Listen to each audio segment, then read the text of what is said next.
mean, it pains me, but it doesn't pain me. I think a lender, because they need to understand what they can afford on a monthly basis, and then kind of work backwards and see what that price point is going to be at the market, because they think $400,000 is super affordable, but interest rates and all of that and HOA costs and property taxes and insurance really affects that monthly price. So I think they need to get a good grasp of what that monthly price is prior to finding a house that they like, because you can also set yourself up for failure. You're going to have a high expectation of a property that you really, really want, but then you're kind of like, oh, this is where I'm comfortable at a price point, and then you're kind of just like, nothing else can go up to par with that if you start looking above what you're able to afford on a month-to-month basis. You start without knowing what you're approved for, and you fall in love with this home, it's your dream home, and you think it's going to be an affordable payment or that you can buy it, and then you find out you can't. It's very devastating emotionally, and then sometimes it turns people off from the buying experience altogether. And I think to be able to protect the financials,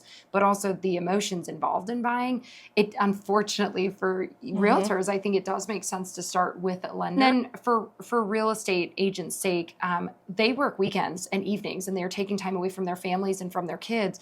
And if we as buyers have them driving all over town and we don't even know what we're qualified for, we're doing a disservice to ourselves, but also to our realtors.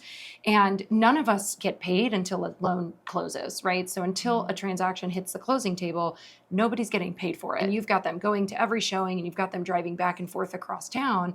Let's make sure that we know that that's with purpose. And that is with, it's not because we go into this hoping for the deal, but we don't work for free. And we go into this hoping that we can take care of you. But what's devastating to the buyer and what's devastating to us is if I just took a Saturday away from my daughters, or if she took a Saturday away from her daughter to make sure that we had you taken care of, we're never getting that time back. So I think to be really protective to everybody, but really to be protective to you as well as the buyer, because you shouldn't be wasting your Saturdays falling in love with houses that you can't afford. So if you have a realtor, at least call a lender that they're recommending to call, so that way you can get started before you guys are out running around. If you have a realtor that you're already, my friend calls and like, I'm thinking about buying a house, awesome. I'm going to have you talk to a lender first before we even start opening up apps and looking at homes, which I'm sure you have already done, which is natural, right?